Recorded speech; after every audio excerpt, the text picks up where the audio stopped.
Meanwhile, well, this holiday season, many Americans are opting to gift their money to crowdfunding websites. GoFundMe is one of those platforms. The company reveals that some 2 million people have started a GoFundMe page this year. It also says the number of people who contribute to their pages have in fact tripled. In fact, to date, the largest campaign of all time was to support the victims of the Pulse nightclub shooting in Orlando 6 months ago. It has raised more than $7.8 million thus far. Joining me to discuss it all from Stanford, California, Rob Solomon, Chairman and CEO of GoFundMe. Rob, we very much appreciate the time. More than 25 million people donated to a GoFundMe campaign this year.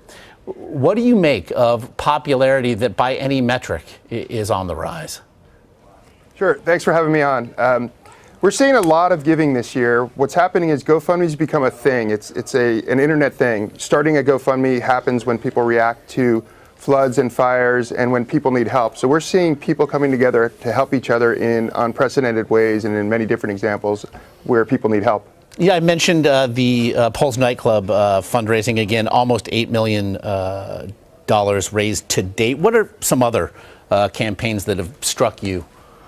Sure. So just recently at Standing Rock, we saw more than $9 million given to multiple campaigns there. That was a big phenomenon.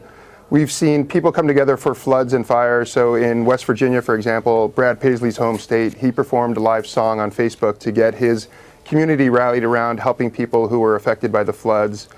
We have chance meetings of people in parking lots. So there's a really heartwarming example. A guy named Matt White was in a parking lot carrying his groceries to his car, and he was approached by a young boy named Chauncey. Chauncey just wanted some donuts. He was starving. And Matt said, "Hey, I'll buy you some donuts." And then he took him home, and he saw how impoverished he was living with his mother, and he started a campaign, and more than $300,000 were raised for Chauncey's family. So many examples like that all over the country, and in fact all over the world now. What have we learned when you look at the cities and the states that where you see at least the most generous giving as it concerns GoFundMe? What have we learned about the regionality of charitable giving? Sure. So charitable giving is universal. However, we've seen some interesting outliers. So for the most fundraisers in a state, we saw Las Vegas and San Antonio popping into the top 5 most generous states in terms of fundraisers started. So that was a big surprise.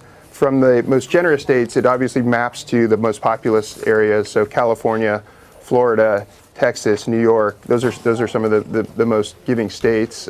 Houston's a very giving city, which was a little bit of a surprise in terms of population size. So a lot of regionality is interesting. The South is a little bit more generous in terms of giving than the rest of the regions in the country. How does the company ensure that the money being given goes where it's supposed to? So these campaigns happen out in the open, out in the village square. So the first people that give to a campaign are the friends, family, and local community of a campaign. And then people start understanding who the givers are and what the campaign is used for. So there's a lot of community involvement that helps figure out where the campaign money is going. And then we have a lot of proprietary algorithms and software that we use to ensure that funds are safe. And we have something called the GoFundMe guarantee. So if any funds that you give are something that you don't feel great about, we'll refund the money to you. GoFundMe has previously taken down, though, campaigns because of content involved. What is the policy to ending campaigns? Sure. So we have a terms of service. If you violate any of those terms of service, we'll take a fundraiser down. So raising money for firearms and drugs and things like that are legal are not allowed on the platform. Those are examples of things where we'll take a campaign down if we see somebody try and do that.